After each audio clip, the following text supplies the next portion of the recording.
வைரமுத்து வந்து திராவிட கவிஞர், திருட்டு கவிஞர், பொய் கவிஞன், வாயை விட்டு சாப்பிடக்கூடிய ஒரு அயோக்கியன்.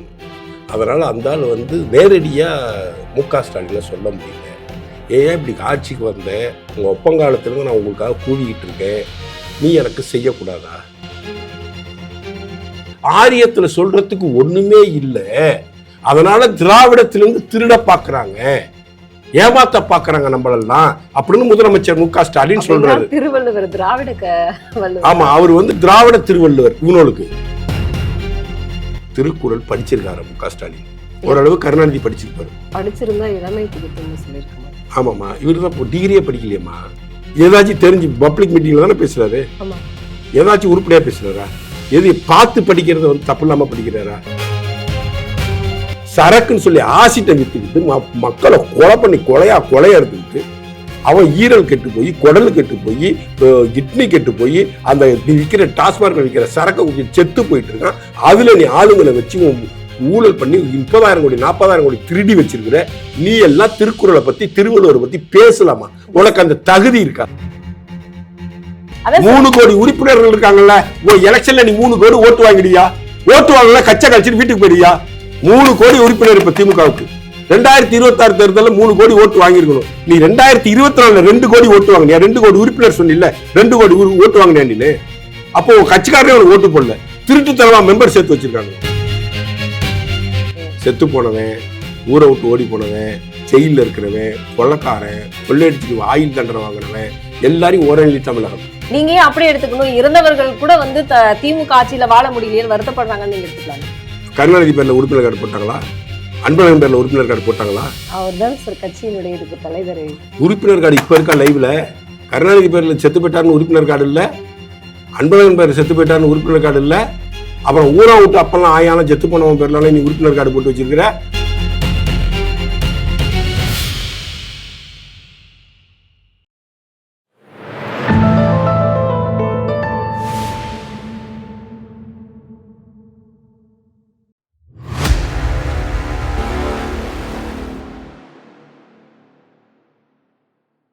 தாமரை டிவி நேயர்களுக்கு அன்பான வணக்கம். இன்று நமது நேர்காணலில் பாஜகவை சார்ந்த திரைத்துறை நடிகர் ரவி அவர்கள் நம்மோடு இணைந்திருக்கிறார். சார் வணக்கம். சார் வணக்கம். வள்ளுவர் மறை வைரமுத்து உரை இந்த நூல் வெளியீட்டு விழாவில் புலவர் MK ஸ்டாலின் அவர்கள் வந்து பங்கேற்றிருந்தாரு. அதுல முக்கியமாக வள்ளுவருக்கு காவி அடித்து அவரை திருவள்ளுவரை திருட பார்க்கிறார்கள், ஆரியத்தில் கொண்டாட யாருமே இல்லை, அதனால் வந்து திருட பார்க்கிறார்கள் அப்படின்னு ஒரு விஷயத்த வந்து புலவர் சொல்லி இருந்தாரு. இதை பத்தி புலவர் யார சொல்றீங்க? புலவர் முதல்வர் சொல்லி இருந்தாரு. முதல்வர் புலவர்னு சொல்லலாம். அவரை மாரிதாசோட பேசியிருந்தாரு புலவர்னு. அவர் இப்போ ஒரு திருக்குறள் சொன்னார்ல சமீபத்துல, முயற்சி திருவினையாக்கும் அப்படின்னு ஒரு குறள் சொல்லி இருந்தாரு. அது அவரு சொன்னதை நீங்களே சொல்றீங்களா? முயற்சி திருவினையாக்கும், முயற்சி இன்மை புகுத்தி விடும்.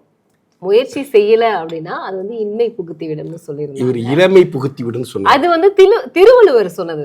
நீங்க சொன்னது திருவள்ளுவர் சொன்னது. ஆமா, இளமை புகுத்தி விடும் சொன்னது முதல்வர் ஸ்டாலின் அவர்கள் சொல்லியிருந்தாரு. அவர் சொல்றாரு ஆரியம். அவரு இல்ல, அவரும் வந்து திருக்குறள் எழுதக்கூடாதுன்னு சொல்றீங்களா? எழுது. திருடுவது எப்படி, ஊழல் செய்வது எப்படி, மக்களை கொள்ளையடிப்பது எப்படி, சாராயம் விட்டு காசு சம்பாதிப்பது எப்படி, மக்கள் விரோத போக்காக செயல்படுவது எப்படி அப்படின்னு ஒரு 10 அதிகாரம் வச்சு நீனும் எழுது. இப்போ வைரமுத்து ஒரு திருக்குறள் சொல்லியிருந்தாரு.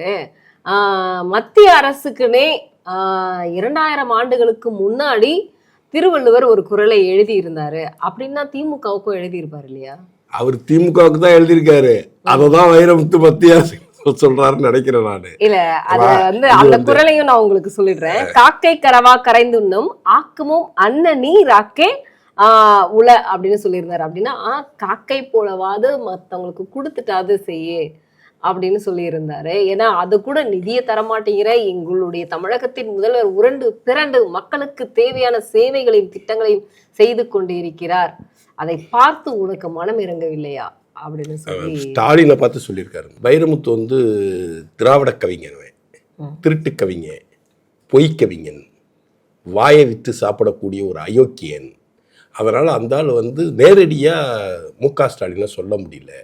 ஏன் இப்படி ஆட்சிக்கு வந்த உங்கள் ஒப்பங்காலத்திலேருந்து நான் உங்களுக்காக கூவிக்கிட்டு இருக்கேன், நீ எனக்கு செய்யக்கூடாதா? காசு வச்சிருக்கே, டாஸ்மார்க்ல கோடி கோடியா கொள்ளையடிச்சு வச்சிருக்க, கனிம வளத்தை திருடி கோடி கோடியா கொள்ளையடிச்சு வச்சிருக்கிற, இபி டிபார்ட்மெண்ட் வந்து மீட்ரு வாங்க போறோன்னு கோடி கோடியா கொள்ளையடிச்சு வச்சிருக்கிற, நுகர்பொருள் வாணிப காலத்தில் டிரான்ஸ்போர்ட்ல மட்டுமே 900 கோடி ஊழல் செஞ்சு வச்சிருக்கிற, இவ்வளவு சம்பாதிச்சிருக்கிற, நான் உங்களுக்காக 20 வருஷமா குவிக்கிட்டு இருக்கேன். இப்போ எவனே என்ன படத்துக்கு காட்டு எழுத கூப்பிட மாட்டேங்கிறான். நான் பொழுது போகாம திருக்குறள் உரை, வைரமுத்து உரைன்னு சொல்லி ஏதோ நான் ஒரு உருட்டிக்கிட்டு இருக்கிறேன். எனக்கு கொஞ்சம் கொடுக்க மாட்டியாடா கேவல பிடிச்ச பையலே அப்படின்னு ஸ்டாலினை சொல்றதுக்கு பதிலாக வஞ்ச புகழ்ச்சியா மத்திய அரசு சொல்றது போல ஸ்டாலினை சொல்லியிருக்காரு. நான் நம்புறேன். அப்படியா? ஆமா. இதுல திருடி புட்டாங்கன்னு பேசுறாரு. திருடினது யாரு? கிறிஸ்துவர்கள் வந்து திருக்குறளை கிறிஸ்துவ நூல் என்று கூறிய பொழுது அது திருட்டா தெரியல. தெய்வநாயகம் சொன்னார். திருவள்ளுவரே கிறிஸ்துவர்னு ஒரு புக் எழுதினானுங்க. அதுக்கு அணிந்துரை கருணாநிதி எழுதினார் முதலமைச்சரா இருந்தப்ப. அப்ப அது திருட்டு இல்லை. ஒரு திருவள்ளுவரை ஒரு கிறிஸ்துவனா சொல்லலாம், திருவள்ளுவரை வந்து சமணனா சொல்லலாம். அப்பெல்லாம் அவங்களுக்கு வலிக்காது. அதெல்லாம் அவங்களுக்கு திருட்டு கிடையாது. ஒரு ஹிந்து சனாதனியான திருவள்ளுவரை ஹிந்து சனாதனின்னு சொன்னா இவங்களுக்கு அது திருட்டா தெரிக்குது. ஆரியத்துல சொல்றதுக்கு ஒண்ணுமே இல்லை. அதனால திராவிடத்திலிருந்து திருட பாக்குறாங்க, ஏமாத்த பாக்குறாங்க நம்மளெல்லாம் அப்படின்னு முதலமைச்சர் மு க ஸ்டாலின் சொல்றாரு. திருவள்ளுவர் திராவிட ஆமா, அவர் வந்து திராவிட திருவள்ளுவர். இவங்களுக்கு ஆரியர் திராவிடம் தியரிய குப்பத்தொட்டில தூக்கி போட வேண்டியது டாக்டர் அம்பேத்கர் சொல்லிட்டு போயிட்டார். இவங்க இன்னும் இந்த திராவிடம் ஆரியத்தை வச்சுட்டு உருட்டி விட்டு மக்களை ஏமாத்தி ஓட்டு வாங்கலாம்னு பிச்சை எடுக்கிறதுக்கு அலைஞ்சிட்டு இருக்காங்க. ஆரியம்ங்கிற தியரியே கிடையாது, திராவிடம்ங்கிற தியரியே கிடையாது. இங்க யாரும் திராவிடர்கள் கிடையாது. இது ஒரு திராவிட நிலப்பரப்பு அப்படின்னு ஒரு தியரி சொல்லுது. திருமாவளவனே சொல்லிருக்காரு திராவிடம் ஒன்று என்று இங்க கிடையாதுன்னு சொல்லியிருக்காரு. திருமாவளவனே சொல்லியிருக்காரு. இல்ல திராவிடம் அப்படிங்கிறது இடம் அப்படிங்கிறது நம்மளே வந்து புத்தகத்துல படிச்சிருக்கோம். அதான் சார், திராவிடம்ங்கிறதே கிடையாது, ஆரியம் என்பதும் கிடையாது, ஆரிய படையெடுப்பு ஒன்றும் கிடையாது. இவங்க சொல்ல ஆரிய படையெடுப்பு. ஆரிய படையெடுப்பு எங்க இருந்து கிளம்பி எது வரைக்கும்டா வந்துச்சு? படையெடுத்து லீட் பண்ணிட்டு வந்த போர் வீரன் யாருடா? அரசன் யாரு? ஏதாச்சும் உருட்டு புருட்டி ஆரியம் திராவிடம் திருடி பிச்சு திருவள்ளுவரை திருடிச்சு. ஏன்னா ஒரு கிறிஸ்துவ திருடுனா அவன் திருடுறதுக்கு ஒப்ப தொலை போனா உரை எழுதி கொடுத்தாரு. அதுக்கு அவன் தீசிஸா சப்மிட் பண்றான் ஒரு யூனிவர்சிட்டியில. அந்த யூனிவர்சிட்டி கண்ட்ரோல் ஃபுல்லா தமிழ்நாடு அரசாங்கத்துல இருக்குது. ஒரு தெய்வ புலவரை ஒரு இந்த சமூகத்துக்கான விஷயங்களை 2 வரியில சொல்லி முடிச்ச ஒரு மாபெரும் ஆசான, ஒரு ஹிந்து சனாதனி ஆசான ஒருத்தர் கிறிஸ்துவன் சொல்றான். அவன் கிறிஸ்துவன்றான். அந்த நூலை கிறிஸ்துவ நூல்ன்றான். அவர் இயேசு கிறிஸ்துவின் சீடர்கள் இங்க வந்தாங்களாம். அவங்க சொல்லதான் திருவள்ளுவர் எழுதினாராம். எழுதுனதுக்கு அப்புறம் அதை வந்து அவங்களெல்லாம் கொன்னுட்டு ஆரியர்கள் வந்து புடுங்கி அதுக்குள்ள வந்து மறுபிறப்பு அது இதெல்லாம் உள்ள சேர்த்து திருக்குறளை வந்து ஹிந்து நூலாட்டம் ஆக்கிட்டாங்கன்னு அவங்க ஒரு ஆய்வறிக்கை தயார் பண்ணிருக்காங்க. அதை இவங்க ஆட்சியில இருந்தப்ப சென்னை பல்கலைக்கழகத்தில் அதை ஆய்வு கட்டுரையா சமர்ப்பிக்கப்பட்டிருக்கு. அதுக்கு அணிந்துரை மு கருணாநிதி எழுதுறாரு. எதிரா திருட்டு? எவன்டா திருட்டு பைய? திருநது எவன்டா? அவனை கேள்வி கேட்டியா? நீ போய் நீட்டுது கிறிஸ்துவர் ஆட்சிங்கிற, ஓ சபாநாயகர் நீட்டுது கிறிஸ்துவர் ஆட்சிங்கிறான், ஓ மோகம் போய் நான் ப்ரௌட் கிறிஸ்டியன்றான்.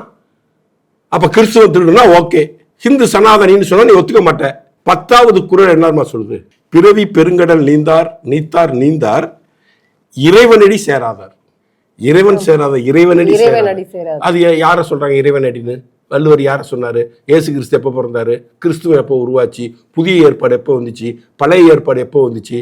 அதுலயே கிறிஸ்துவுக்கு முன் கிறிஸ்துவுக்கு பின் அப்படின்னு தானே இருக்கு. எப்ப திருவள்ளுவர் எப்போ வந்தாரு? இந்தியாவுக்கு கிறிஸ்துவ எப்போ வந்துச்சு? கிறிஸ்துவ படையெடுப்பு எப்போ வந்துச்சு? ஆங்கிலேயர் வந்ததுதானே கிறிஸ்துவ படையெடுப்பு. ஆங்கிலேயர் வந்தானே இங்க மதம் மாத்தனா, அவன் தானே கிறிஸ்துவ படையெடுப்பு நடத்தினா, அவன் தானே கிறிஸ்துவ மதத்தை பூத்தினா. அதுக்கு முன்னாடி இங்க யாரு வந்தா? சான்று என்ன? யுவான்ஸ்வாங் வந்தாருன்னு ஒரு சான்று இருக்கு. சீன பயணி வந்து யுவான்ஸ்வாங் வந்தாரு, இன்னொன்று ஆய்வுகள் நடத்தினார் இருக்குது. அதே போல கிறிஸ்துவ தூதர்கள், தேவ தூதர்கள் இங்க வந்து எழுதினா ஏதாச்சும் இருக்குதா? அந்த மாதிரி ஏதாச்சும் இருக்குதா? ஏன்னா திருட்டு பரவலா சேர்ந்து திருடி புட்டி எங்களை பார்த்து திருடங்கிறீங்க. வள்ளுவருக்கு ஒரே கேள்வி மு க ஸ்டாலினுக்கும் வைரமுத்துக்கும்.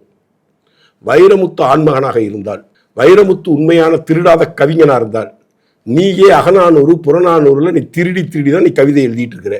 உன் சினிமா பாடல்களை ஆராய்ச்சி செய்தால், ஆய்வு நடத்தினால், நீ எந்தெந்த புறநானூறு அகநாற்று பாடல்கள் இருந்து திருடி எழுதியிருக்கன்னு இந்த உலகத்துக்கே தெரியும். நீ திருட்டு கவிங்க.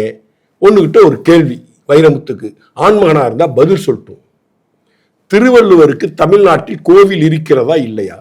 அந்த கோவில் மயிலாப்பூரில் இருக்கிறதா இல்லையா? அந்த கோவில் இந்து சமய அறநிலையத்துறை கட்டுப்பாட்டில் இருக்கிறதா இல்லையா? ஆரியம் வந்து திருவள்ளுவரையும் திருக்குறளையும் திருடிவிட்டிருந்தால் நீங்கள் ஆரியத்தை எதிர்த்து கிட்டத்தட்ட 6வது முறையாக ஆட்சியில் இருக்கக்கூடிய திராவிட முன்னேற்ற கழகம், நீ சொம்பு தூக்குற திராவிட முன்னேற்ற கழகம் 6 முறை இந்த தமிழ்நாட்டை ஆண்டும் ஏன் திருவள்ளுவர் ஆலயத்தை இந்து சமய அறநிலையத்துறையின் கீழ் வைத்திருக்கிறது என்று கேள்வி கேட்பாயா? அதற்கு மு.க. ஸ்டாலின் பதில் சொல்வாரா? ஏன் திருவள்ளுவருக்கு இந்து சமய அறநிலையத்துறையின் கீழ் கோயில் இயங்குது? இந்து சமய அறநிலையத்துறை என்பது இந்து சமய கோயில்களை கட்டுப்படுத்தி தானே கொள்ளையடிச்சிட்டு இருக்காங்க. அதுல திருவள்ளுவரையும் உடலை உண்ணுவோம். யார திருடுங்கிறானோன்னு பாருங்க. இந்து சமய திருக்கோயில்கள்லாம் எடுத்துக்க வேண்டியது, அந்த கோயில்களை ஆக்கிரமிக்க வேண்டியது, அந்த ஆக்கிரமிக்க கோயிலுக்குள்ள பூந்து கோயிலுக்குள்ள கெஸ்ட் ஹவுஸ் கட்டுவானுவோம். கோயிலுக்குள்ள சாமியாட வந்து அந்த கெஸ்ட் ஹவுஸ்ல தூங்க போது எவனுக்கு கெஸ்ட் ஹவுஸ் கட்டிருக்கீங்க நீங்க? இப்ப இந்த நூல் வெளியீட்டு விழாவில் ஒரு காணொலியை வெளியிட்டு இருந்தாங்க. அதுல வந்து வள்ளுவர் வந்து வணக்கம் சொல்வது போல, அதில் வந்து வள்ளுவருக்கான அடித்தளம் அப்படிங்கிறதே நாங்கெல்லாம் படிக்கும் பொழுது, நம்ம எல்லாம் படிக்கும் பொழுதே வந்து அவர் வந்து கையில ஒரு ருத்ராட்சம் போட்டிருப்பாரு, நெத்தியில திருநீர் பூசி இருப்பாரு. ஆனா அந்த மாதிரியான ஒரு இது இல்லாம அந்த கிறிஸ்டியானிட்டி ஒரு இதுல தானே அதை அமைச்சிருக்காங்க. அதாவது அவங்க போடுற அங்கிய போடாம அங்கியாட்டம் அதுக்கு ஒரு ட்ரெஸ் கோட் கொடுத்துட்டாலும் இல்ல, இருந்தாலும் வள்ளுவர் வந்து வெள்ளை கலர்ல அங்கி போட்டிருக்க மாட்டாரு, அவர் போட்டிருக்கிறதே வேற கலர்ல தானே இருக்கு. எந்த கலரா வேணா இருக்கட்டுமா, இது வந்து கிறிஸ்துவராக இவரை ப்ரொமோட் பண்றதுக்கு வைரமுத்துவும் ஸ்டாலினும் இணைந்து முயற்சி செய்கிறார்கள். ஏற்கனவே அந்த முயற்சியை செஞ்சு கருணாநிதி முடிச்சுட்டு போயிட்டார். பொதுமறையை எழுதியவர், உலக பொதுமறையை எழுதியவர் வள்ளுவர். அவரை ஒரு மதத்திற்குள் அடைக்கலாமா? பொங்கிட்டு வரானுங்க. ஏன் ஒரு ஹிந்து சனாதனி உலக பொதுமுறையை எழுதக்கூடாதா? ஒரு கிறிஸ்டியன் ஐன்ஸ்டீன் போன்றவர்களும் விஞ்ஞானிகளும் ஒரு கிறிஸ்துவ விஞ்ஞானிகளும் இந்த உலகத்துக்கே தேவையான கண்டுபிடிப்புகளை கொடுக்கும் பொழுது ஏன் ஒரு ஹிந்து சனாதனி இந்த உலக பொதுமுறையை எழுதக்கூடாது? கண்டிப்பா. அப்படி இவரை வந்து கிறிஸ்டியனாக மாற்றினாலும் இவர்களுக்கு வருமானம் வராது இல்லையா? அதுலயும் வருமானம் வருமா? ஏன் வருமானம் வராது? அதுக்கு தானே கிறிஸ்டின் மிஷினரிஸ் அல்லக்கை கூட்டங்கள் சுத்திக்கிட்டு இருக்கு. ஒரு வீடியோ பார்த்தேன், இந்த தெய்வ நாயகம், அவன் தெய்வ நாயகம், அவன் பேய் நாயகம், அவன் பிசாசு நாயகம், அவன் அந்த புக் எழுதுனான்னு அந்த ஆய்வறிக்கைன்னு ஒண்ணு சப்மிட் பண்ணித்தானே, ஒரு மனம் போன்ற ஒரு விஷயத்தை ஆராய்ச்சி பண்ணான்னு அந்த ஆராய்ச்சியின் முடிவை வைத்து ஒரு திரைப்படம் எடுப்பதற்கு முயற்சி பண்ணியிருக்கானுங்க. 100 கோடி அது கலெக்ட் பண்ணியிருக்கானுங்க.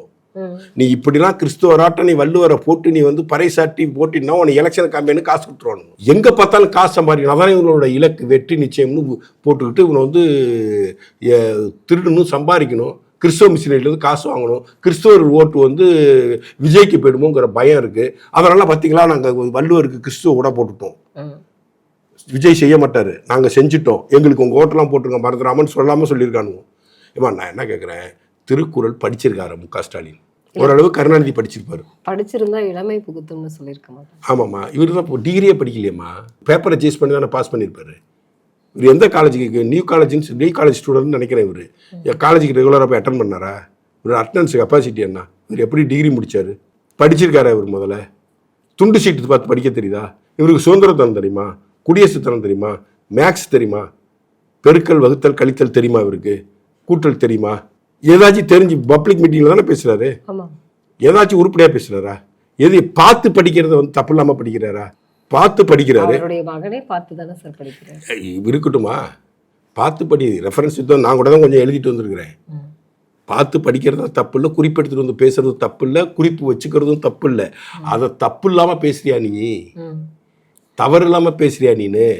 யானை வரும் முன்னே மணி ஓசை வரும் பின்னேன்னாரு. மதில் மேல் பூனைக்கு பூனை மேல் மதில்ட்டாரு. பூனை மேல மதில் இருந்தால் பூனை செத்து போயிடும். சுதந்திரத்தனம் தெரியாது, குடியரசுத்தனம் தெரியாது. இவரெல்லாம் நம்ம நாட்டோட முதலமைச்சர், அவருக்கு கீழே நம்மளாம் பிரதிகளாக பப்ளிக்காக வாழ்ந்துகிட்டு இருக்கோம். இதெல்லாம் ஒரு கேவலம். நீ வந்து உங்களுக்கு என்ன தகுதி இருக்கிறது? உங்களுக்கு மு. கருணாநிதி என்கின்ற மனிதனின் மகனாக இருப்பதை தவிர அரசியல்வாதியாக வாழ்வதற்கு கூட தகுதியற்றவர் தான் நீங்க. நீங்க முதலமைச்சர், எங்க தலையெழுத்து, நாங்கள் வாழ்ந்துகிட்டு இருக்கோம். திருடி விட்டாங்க. என்னத்தை திருடினாங்க? அதாவதுமா, தேவர்களின் அரசன் இந்திரன், தேவேந்திரன், யமன், ஸ்ரீதேவியின் சகோதரி, தாமரை மணாளன், அடி அளந்தார், மறுபிறவி, மந்திரம், வேதம், அந்தணன், இதெல்லாம் இருக்குது திருக்குறள்ல. இதெல்லாம் இருக்கு திருக்குறள்ல. இதை எல்லாத்தையும் சொல்றது எந்த மதம்? ஹிந்து மதம். சமணம் இதுல 2-3 சொல்லும், பௌத்தம் இதுல 1-2 ஏத்துக்கும், கிறிஸ்டியன் இதை ஏத்துக்கவே மாட்டாங்க, இஸ்லாம் பத்தி இதுல பேச்சே இல்லை. கிறிஸ்துவர் வீட்டு கல்யாணத்துல காலம்பறையே பிரியாணியை போடுவானுவோம். ஆனா புலால் உண்ணாமையை பத்தி 10 குறள் எழுதியிருக்காரு வள்ளுவர். கல்லு விற்கக்கூடாதுன்னு ஒரு அதிகாரம் எழுதியிருக்காரு. நீ சாராயத்தை வித்த அரசாங்கம் திருக்குறளை பத்தி பேசலாம். நீ கல்லுண்ணாமை எழுதியிருக்காருல்ல, கல்லுண்ணாமைன்னு ஒரு அதிகாரம் எழுதியிருக்கிறாரு. அதை பத்தி 10 குறள் எழுதியிருக்காரு. சரக்குன்னு சொல்லி ஆசிட்டை வித்துக்கிட்டு மக்களை கொலை பண்ணி கொலையா எடுத்துக்கிட்டு அவன் ஈரல் கெட்டு போய், குடல் கெட்டு போய், கிட்னி கெட்டு போய், அந்த நீ விற்கிற டாஸ்மார்க்ல விற்கிற சரக்கை குடிச்சிட்டு செத்து போயிட்டு இருக்கான். அதுல நீ ஆளுங்களை வச்சு ஊழல் பண்ணி 30,000 கோடி 40,000 கோடி திருடி வச்சிருக்கிற. நீ எல்லாம் திருக்குறளை பத்தி திருவள்ளுவரை பத்தி பேசலாமா?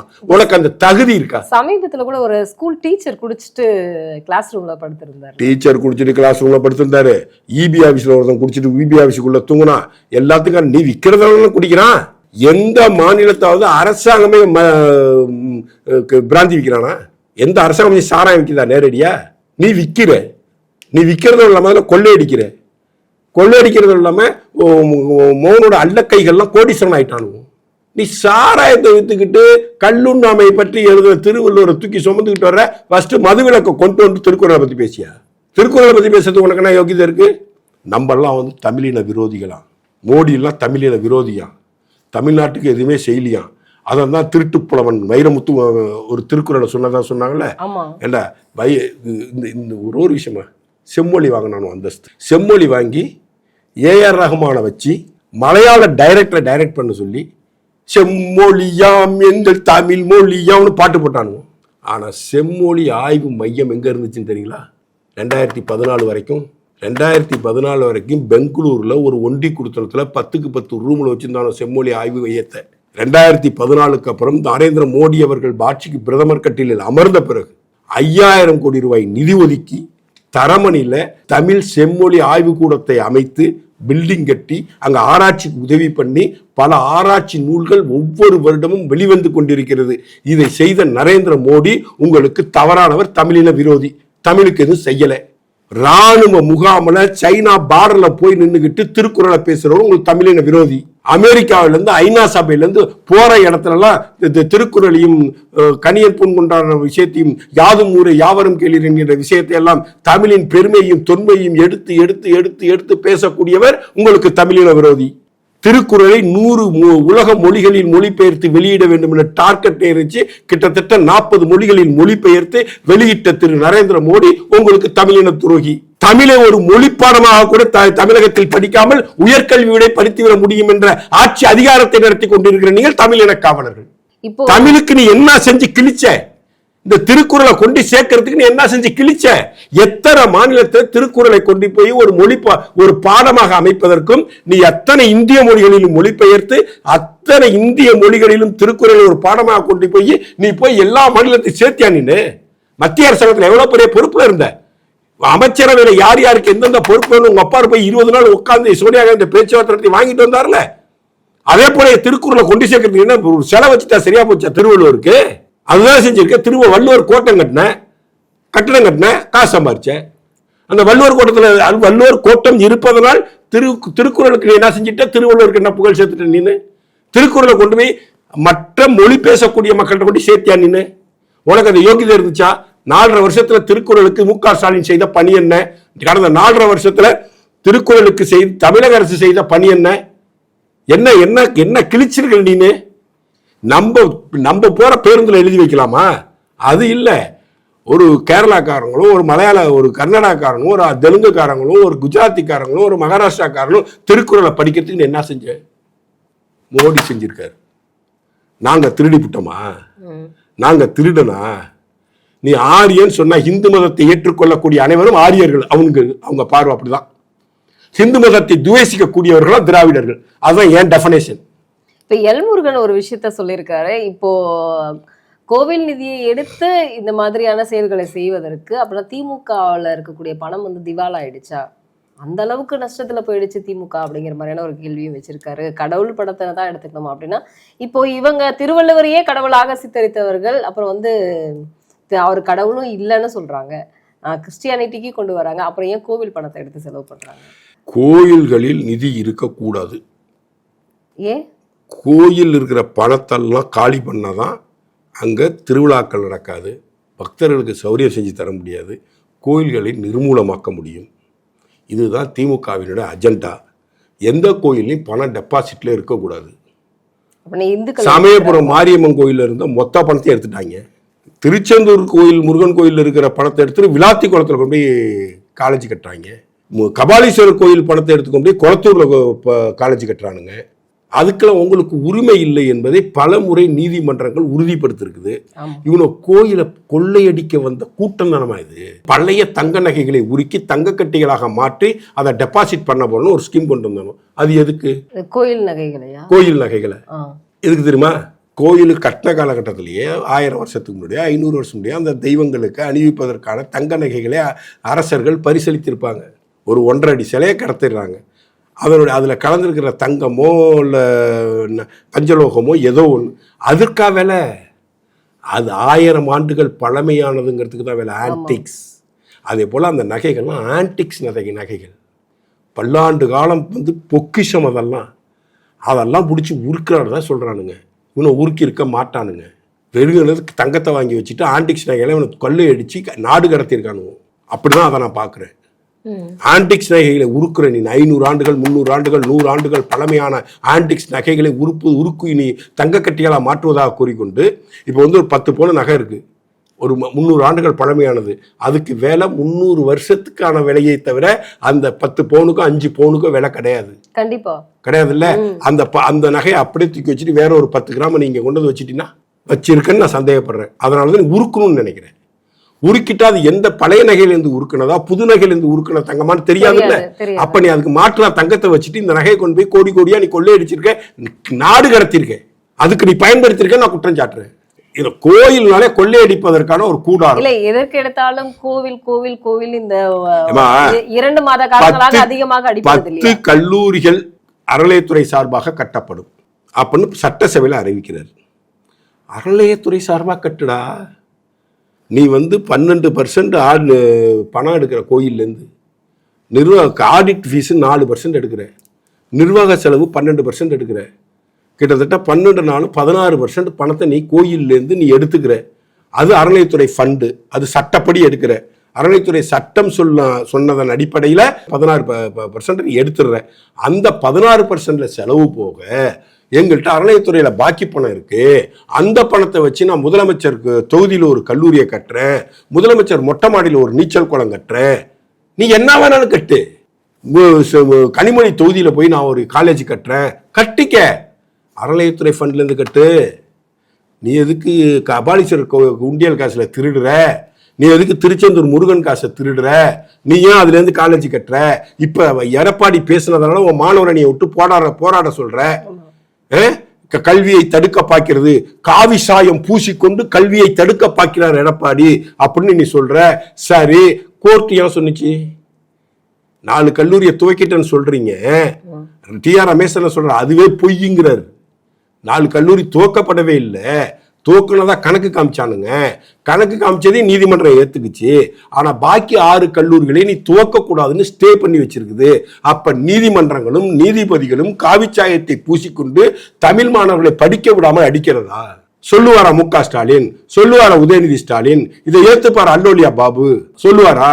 ஏன் நீதிமன்றத்தை குறை சொல்ல மாட்டேங்கிறீங்களா? 6 கல்லூரிகளை தடுத்து நிறுத்தி இருப்பது நீதிமன்றம். இந்த 4 கல்லூரிகளை கட்டியது சம்பந்தமாக தான் எடப்பாடி அவர்கள் பேசுறாங்க. 6 கல்லூரியை தடுத்து நிறுத்த நீதிமன்றத்தை பத்தி பேச உனக்கு யோக்கியது இல்லை. ஸ்டேயை உடைக்கிறதுக்கு நீ சுப்ரீம் கோர்ட் போல 10 வயசு குழந்தையோடைய விசாரணையை சிபிஐ விசாரிக்கணும்னு சொல்லி உத்தரவிட்டதும் உடனே நீ உச்ச நீதிமன்றம் போனில்ல, 50 கோடி ரூபாய் செலவு பண்ணிக்கிட்டு 50 லட்சம் செலவு பண்ணிட்டு போனில்ல. இந்த அறநிலையத்துறை ஸ்டே பண்ணிருக்காங்களே உயர் நீதிமன்றம், நீ ஏன் உச்ச நீதிமன்றத்துக்கு போய் ஸ்டேயை உடைக்க போனா அங்க மண்டையிலே குட்டி நங்குன்னு குட்டி அரட்டுட்டோம் உச்ச நீதிமன்றம். அறநிலையத்துறை சட்டத்தையும் உன்னை மதிக்கிறது கிடையாது, சட்டத்தை மீறி எல்லாத்தையும் செய்ய வேண்டியது. அப்புறம் ஐயோ கல்வியை தடுக்க பார்க்கிறார்கள், இவர் முழு சங்கியாக எடப்பாடி மாறிவிட்டார். சங்கியா மாறலாண்டா, ஜாஃபர் சாதிக்கா மாறக்கூடாது, ரத்தீஷா மாறக்கூடாது, கருணாநிதியா மாறக்கூடாது. சங்கியா மாறுறது தப்பு இல்லை, சங்கின்னா தமிழ் வளர்த்த சிவனே சங்கிதான். நீங்க சேகர் பாபு இவ்வளவு குற்றம் சாட்டுறீங்க, ஆனா வந்து தமிழக முதல்வர் மாதந்தோறும் புதிதாக திட்டங்களை அறிவிக்கிறார். இன்னைக்கு கூட வந்து உங்களுடன் ஸ்டாலின் அப்படின்னு வந்து திட்டங்களை அறிவிச்சிருக்காரு. இதெல்லாம் பார்த்து எதிர்கட்சிகளுக்கும் எல்லாம் வந்து பேசக்கூடியவர்களுக்கெல்லாம் வந்து ரொம்ப வந்து உங்களுடன் ஸ்டாலின் திட்டம்னா என்னமா? உங்களுடன் ஸ்டாலின் திட்டம்னா திட்டங்கள் வீட்டுக்கு உங்களை தேடி வரும்னு சொல்றாங்க. 4 வருஷமா எங்க போய் திட்டத்தை செஞ்சுட்டு இருந்தாரு? ஆட்சியே 8 மாசம் முடிய போகுது. இல்ல அந்த திட்டத்துல என்ன செய்வாங்கன்னு சொல்லல சார், ஆனா வந்து உங்களுடன் ஸ்டாலின் இதுக்கு முன்னாடி என்னென்ன வரலையோ அதெல்லாம் உங்க வீட்டுக்கு வரும். உங்களுடன் வடகுறிக்க ஸ்டாலின், வாயால வட சொல்றதுல அதுக்குதான் உங்களுடன் ஸ்டாலின். செப்டம்பர் வரைக்கும் இது செயல்படும். ஆமாமா, எலெக்ஷன் வரப்போகுது. உங்களுடன் ஸ்டாலின் நவம்பர்ல இருந்து இது ஸ்டார்ட் ஆகும். உங்களுடன் ஸ்டாலின், எங்களுடன் ஸ்டாலின், அவங்களோட ஸ்டாலின், இவங்களோட ஸ்டாலின் அதான் வரும். இப்போ வந்து கட்சி ரீதியா வந்து ஒன்றிணைவும் வா சார். 1 கோடி பேர் சேர்ந்திருக்காங்க. ஏற்கனவே 2 கோடி உறுப்பினர்கள் திமுகவில் இருக்கிறான்னு சொல்லிட்டாங்க. இப்போ 1 கோடி உறுப்பினர்கள் புதுசா சேர்த்திருக்காங்க. 3 கோடி பேர் திமுக அடிப்படை உறுப்பினர்கள். 2026 தேர்தல் முடிஞ்சு இந்த 3 கோடி ஓட்டு வரலன்னா முக ஸ்டாலின் என்ன செஞ்சுப்பாரு? 50% வந்து நாங்க ஜெயிச்சிட்டோம், ரேஸ்ல முதலிடத்துல இருக்கிறது நீங்க தான் ஜெயிச்சிட்டதாவே சொல்றேன் நானே. 3 கோடி உறுப்பினர்கள் இருக்காங்கல்ல, எலெக்ஷன்ல நீ 3 கோடி ஓட்டு வாங்கிடியா? ஓட்டு வாங்கல கச்சை கழிச்சிட்டு வீட்டுக்கு போயிடியா? 3 கோடி உறுப்பினர் இப்ப திமுகவுக்கு 2026 தேர்தலில் 3 கோடி ஓட்டு வாங்கிருக்கணும். நீ 2024 2 கோடி ஓட்டு வாங்கினியா? 2 கோடி உறுப்பினர் சொன்னில்ல, 2 கோடி ஓட்டு வாங்கினேன் நீ. அப்போ கட்சிக்காரனே அவனுக்கு ஓட்டு போடல, திருட்டுத்தனமா மெம்பர் சேர்த்து வச்சிருக்கானுங்க ஒரு பிம்பத்தை உருவாக்குறதுக்காக. இல்ல இன்னைக்கு ஒரு சாமானியன் ட்வீட் போட்டிருந்தாரு, நானே வந்து ஃபாரின்ல இருக்கேன், அங்கேயும் செட்டில் ஆயிட்டேன், என் அப்பா அம்மாவும் தாத்தா எல்லாம் இறந்துட்டாங்க, அவங்க பேர்ல நீங்க மெம்பர்ஷிப் கார்டு போட்டிருக்கீங்க, அதாமா அதை டெலீட் பண்ணுங்க அப்படின்னு சொல்லியிருந்தாரு. அதாமா செத்து போனவன், ஊரை விட்டு ஓடி போனவன், ஜெயிலில் இருக்கிறவன், கொள்ளக்காரன், கொள்ளையடிச்சிட்டு ஆயுள் தண்டனை வாங்கினவன் எல்லாரையும் ஓரநிலை தமிழகம். நீங்க ஏன் அப்படியே எடுத்துக்கணும்? இறந்தவர்கள் கூட வந்து திமுக ஆட்சியில வாழ முடியலையேன்னு வருத்தப்படுறாங்கன்னு நீங்க எடுத்துக்கலாமே. கருணாநிதி பேர்ல உறுப்பினர் கார்டு போட்டாங்களா? அன்பழகன் பேர்ல உறுப்பினர் கார்டு போட்டாங்களா? அவர் தான் சார் கட்சியினுடைய இதுக்கு தலைவர். உறுப்பினர் கார்டு இப்ப இருக்கா லைவ்ல? கருணாநிதி பேர்ல செத்து போயிட்டாருன்னு உறுப்பினர் கார்டு இல்ல, அன்பழகன் பேர்ல செத்து போயிட்டாருன்னு உறுப்பினர் கார்டு இல்ல. அப்புறம் ஊரா விட்டு அப்பெல்லாம் ஆயான செத்து போனவன் பேர்ல நீ உறுப்பினர் கார்டு போட்டு வச்சிருக்கிற. அவன் கொதிக்கிறான் ட்விட்டர்ல, நீக்க சொல்லி ரிக்வஸ்ட் பண்றான். புரியுது அவனுடைய திருட்டுத்தனம். உங்களுடன் ஸ்டாலின் திட்டமாகட்டும், ஓரணியில் தமிழகத்தின் திட்டமாகட்டும், பப்ளிக்கோடைய என் மொபைல் நம்பர்களை பெறுவதற்கான ரகசிய திட்டம் இது. இப்ப எடப்பாடியாரோ அதான் அவங்களுடைய நம்பர் வாங்கணும். ஆமா, எலெக்ஷன் வரப்ப நம்பர்ல உங்களுக்கு மெசேஜ் வரும். என்னன்னு? ஸ்டாலின் வல்லவர், நல்லவர், நாளும் தெரிஞ்சவர், திமுக அதை செஞ்சிச்சு, இதை செஞ்சிச்சு, அப்படி பண்ணிச்சு, இப்படி பண்ணிச்சு, மோடி காசே கொடுக்கல, காசே கொடுக்காம முதலமைச்சர் ஸ்டாலின் சிங்கப்பூரா மாத்திட்டாரு, மலேசியாவா மாத்திட்டாரு, தைவானா மாற்றி விட்டாரு அப்படின்னு பொய் சொல்றதுக்கு, வாட்ஸ்அப்ல செய்தி பரப்புறதுக்காக, பொய் பிரச்சாரத்தை திமுகவுக்கு செய்வதற்காக, பொதுமக்களிடமிருந்து அவருடைய நம்பரை பெறுவதற்கான திட்டம் தான் உங்களுடன் ஸ்டாலின், ஓரணியில் தமிழகம் எல்லாமே. ஓரணியில் தமிழகம் என்பது கட்சியின் திட்டம், உங்களுடன் ஸ்டாலின் என்பது அரசு பணத்தில் செய்யக்கூடிய திமுக கட்சியின் திட்டம். அதற்கு IAS அதிகாரிகள் உட்பட, வட்டாட்சியர்கள் உட்பட, கோட்டாட்சியர்கள் உட்பட, கிராம நிர்வாக அலுவலர்கள் உட்பட அத்தனை பேரும் சேர்ந்து இதுல வாலியன்டர்ஸ் வேற வேலை செய்ய போறாங்களாம். எல்லா திமுக 200 ஊபிஸ் தான். தன்னார்வலர்களை பயன்படுத்த போறதா சொல்லியிருக்காங்கல்ல, அந்த தன்னார்வலர்கள் யாரு? நீங்கள் நானுமா? எல்லா திமுக 200 ஊபிஸ் தான். 45 நாள்ல வந்து இது நான் என்னுடைய கேள்வி என்னவா, நீ 45 நாள்ல பண்ணு, 55 நாள்ல பண்ணு, 35 நாள்ல பண்ணு, ஒன்றும் பிரச்சனை இல்லை. ஏற்கனவே ஒரு மனு பெட்டி வச்சு நமக்கு நாமேன்னு ஒரு திட்டம் போட்டு இந்த மனு வாங்கணும் இல்லை, எத்தனை கோடி மனு வந்துச்சு, எந்தெந்த கோரிக்கை ஒரு நாள் வைக்கப்பட்டது, அந்த மனுக்கெல்லாம் வாங்கி நீ சரி பண்ணிட்டியான்னு ஒரு வெள்ளரிக்கை கொடு. அதெல்லாம் இப்பதான் சரி பண்ண போறாங்களா? நீ இப்ப வெள்ளரிக்கை கொடு. புது மனு எதுக்கு வாங்க போற? பழைய பேப்பர் கடைக்கு பேப்பர் விற்கிறதுக்கு அப்போ மனு வாங்கிட்டு இருக்க. நீ கையெழுத்து 1 கோடி கையெழுத்து வாங்கணும் நீட்டுக்கு. அந்த பேப்பர்லாம் வச்சுதான் வடை பச்சிலாம் மடிச்சு கொடுத்தானு அந்த இளைஞரணி மாநாட்டில். அங்கதான் கடந்துச்சு எல்லா பேப்பரும். நீ எதுக்கு மக்கள்கிட்ட இருந்து பேப்பர் வாங்குற? நான் என்ன கேட்குறேன், 4.5 வருஷம் ஆச்சு இல்லை, 2021 இந்த உங்களுடன் முதல்வன் நீ ஸ்கீம்ல போட வேண்டிய உங்களுடன் ஸ்டாலின் மாசத்துக்கு 15 நாள் எல்லா பகுதிகளுக்கும் அரசு அதிகாரிகள் போவாங்க, எம்எல்ஏ போவாங்க, உள்ளாட்சி பிரதிநிதிகள் போவாங்க, மக்கள்கிட்ட குறைகளை கேட்பாங்க. அந்த குறைகளை உடனுக்குடன் 40 நாளில் நிவர்த்தி பண்ணுவாங்க. அப்படின்னு வருஷம் ஆரம்பத்தில் செஞ்சான்னா இன்னைக்கு எலெக்ஷனை 8 மாசம் வச்சுட்டு போய் செய்யற. அதுக்கு நம்பர் கேட்கிற. நம்பர் கேட்கறத நீ ஃபோர்ஜரி பண்ணி மக்களை ஏமாற்றி மக்களை மூளைச்சலவை செய்வதற்காக நம்பர் கேட்கிற. ஒரு கட்சிமா திமுக 5 ஸ்ட்ராட்டஜி டீமுமா, எலெக்ஷன் ஸ்ட்ராட்டஜி டீமுமா, ம். ஒவ்வொருத்தரும் ஃபோன் பண்ணுவான். ஸ்டாலினுக்கு மண்டை பெருசு, ஸ்டாலினுக்கு கொண்ட பெருசு, அவருக்கு ஓட்டு போடுங்க அப்படின்னு பேசி மக்களை வந்து பேசுறதுக்காக நம்பர் திருடுறானுங்க. இது தகவல் திருட்டு. 45 நாள்ல அவங்க கொடுத்த மனு மீது நடவடிக்கை எடுக்காம முடியாம போயிடுச்சுன்னா ஸ்டாலின் ரிசைன் பண்ணிட்டு வீட்டுக்கு போவாரா? எனக்கு ஒரு சின்ன சந்தேகம் சார். இப்போ திமுக தொண்டர்கள், திமுகவை நிர்வாகிகள், உறுப்பினர்கள் யார் வேணாலும் போய் ஓட்டு கேட்கட்டும். ஆனா அரசு அதிகாரிகள் ஏன் வந்து போகணும், அவங்க ஏன் போகணுங்கிறது தான் என்னுடைய கேள்வி. அது அரசு திட்டமா மாத்திட்டாங்களாமா? அரசு திட்டமா மாத்தி, அதுக்குதான் எடப்பாடி நேற்று ஒரு கவுண்டர் பண்ணியிருக்காரு. இதுல ஏதாச்சும் இது தப்பு தண்டா பண்ணீங்கன்னா நாங்க ஆட்சிக்கு வந்து IAS அதிகாரிகள் உரிச்சு எடுத்துருவோம்னு சொல்லியிருக்காரு. கண்டிப்பா IAS அதிகாரிகளுக்கு அந்த நிலைமைனா அப்புறம் BDO, RDO இவங்க நிலைமை என்ன வருது? புரியுதுங்களா? இவங்க நிலைமை என்ன வருது? தாசில்தார் நிலைமை, கோட்டாட்சியார், வட்டாட்சியார், கிராம நிர்வாகிகள், RI இவங்க நிலைமைலாம் என்ன? அப்படின்னா எடப்பாடியார் இப்பவே சாட்டை எடுக்கலாம் பண்ணிட்டாரு. நான் என்ன கேட்கிறேன், உங்களுடன் ஸ்டாலின் அதே நீ ஆரம்பத்துல இருந்து பண்ணல, எதுக்கு போன் நம்பர் கேட்கிற? எதுக்கு போன் நம்பர் கேட்கிற? அரசு திட்டமா அதிகாரிகள் செயல்படுத்தலன்னா நான் சாட்டை எடுப்பேன்னு சொல்லிட்டேன். நான் வந்து உங்களுடன் முதல்வனுக்கு நான் ஒரு கோரிக்கை மனு வைக்கிறேன். மாதம் எலக்ட்ரிக் ரீடிங் எடுத்து வீட்டுக்கு வந்து மின் இணைப்புக்கு வந்து பணம் கட்டுறதா சொன்னீங்களே, உங்களோட முதல்வர் திட்டத்தில் முதல் கோரிக்கை இதை செயல்படுத்தி தாங்க. கல்வி கடனை ரத்து செய்வோம்னு சொன்னீங்களே, உங்களோட முதல்வர் திட்டத்தில் இதை சரி பண்ணி கொடுங்க. இப்ப நம்ம மக்கள் இருக்காங்கல்ல ஊர்ல, BJP அதிமுக மக்கள் இருக்காங்கல்ல, அவங்க எல்லாம் இதை வந்து நான் உங்களுடன் ஸ்டாலின்ல கொண்டு போய் சேர்க்கணும். உங்களுடன் ஸ்டாலின் நிகழ்ச்சியில மனுவா இதை கொடுக்கணும். மாதம் ஒருவரை மின்கட்டணம் செலுத்தும் முறையை அமல்படுத்துவோம் என்று தேர்தல் வாக்குறுதியில் கூறினீர்கள், இன்னும் செலுத்தவில்லை. இந்த உங்களுடன் ஸ்டாலின் திட்டத்தின் கீழ் உடனடியாக அதை செயல்பாட்டு கொண்டு வர வேண்டும் அப்படின்னு மனு எழுதி அதிமுக BJP அந்த அதிகாரிகள்ட்ட கொடுக்கணும். நாங்கள் ஆட்சிக்கு வந்து முதல் கையெழுத்து நீட்டை நீக்க விடுவோம் அப்படி என்று சொன்னீர்களே, இதுவரைக்கும் நீக்கவில்லையே. ஒரு கையெழுத்து நீக்கி விடுவோம் என்று கூறிவிட்டு 1 கோடி கையெழுத்தை பெற்றீர்களே, ஏன் இன்னும் நீட்டை நீக்க முடியவில்லை? அப்ப இந்த 40 நாளுக்குள் நீட்டை நீக்கவும் அப்படின்னு ஒரு மனு கொடுக்கணும். உங்களுடன் ஸ்டாலின்ல இதை கொண்டு போய் கொடுக்கணும். நம்ம மக்கள்லாம் கண்டிப்பா விவசாய கடனை 100% தள்ளுபடி செய்வோம் என்றீர்களே, தள்ளுபடி செய்யவில்லையே, உடனே இந்த 40 நாள் தள்ளுபடி செய்யுங்கள் மனு கொடுக்கணும். தேர்தல் அறிக்கையில சொன்ன அத்தனை விஷயத்தையும் இன்னைக்கு பகுதி நேர ஆசிரியர்கள் முழு நேர பணியாளர்களாக மாற்றப்படுவார்கள் என்று தேர்தல் அறிக்கையில் கூறிவிட்டு போராடாம ஆசிரியர்களை லத்தி வச்சு அடிச்சு தூக்கிட்டு போறீங்களே, பெண் ஆசிரியர்களுடைய பார்க்காம அடிக்கிறீங்களே போராடக்கூடியவர்களை, அவர்களை எப்பொழுது நிரந்தரம் பண்ணுவீர்கள்? இந்த உங்களுடன் முதல்வர் உங்களுடன் ஸ்டாலின் திட்டத்தின் கீழ் உடனடியாக அந்த ஆசிரியர்களை பணியமர்த்த வேண்டும் அப்படின்னு மனு கொடுக்கணும். போக்குவரத்து தொழிலாளர்கள் ஓய்வூதிய பலன்களை ஆட்சிக்கு வந்த உடனே கொடுத்து விடுவோம் என்று தேர்தல் அறிக்கையில் கூறினீர்களே, இதுவரை செய்யவில்லையே. உங்களுடன் ஸ்டாலின் திட்டத்தின் கீழ் உடனடியாக போக்குவரத்து தொழிலாளர் ஓய்வூதிய பலன்களை கொடுக்க வேண்டும் அப்படின்னு, அதற்கு 40 நாளுக்குள் தீர்வு காண வேண்டும் அப்படின்னு கொடுக்கணும். இதே போல திமுக காரன் வந்து சேஃப்டியா கொடுத்துருவான். ஒன்றும் இல்லாத அப்பாவி மக்கள் ஏதாச்சும் கொண்டு போய் ஆடு மாடு, கறவை மாடு வேணும், பட்டா வேணும், ஏதாச்சும் கொடுப்பாங்க. அதெல்லாம் அவங்களுக்கு கிடைக்காது. Paper waste. பரவாயில்ல, நம்ம ஆளுங்க திமுக அதிமுக BJP காரங்களும் இந்த உங்களுடன் முதல்வர் திட்டத்தில் இது போன்ற மனுக்களை கொண்டு போய் சேர்க்க வேண்டுமாய் அன்புடன் அவர்களுக்கு அன்பு கட்டளை இடுகிறேன்.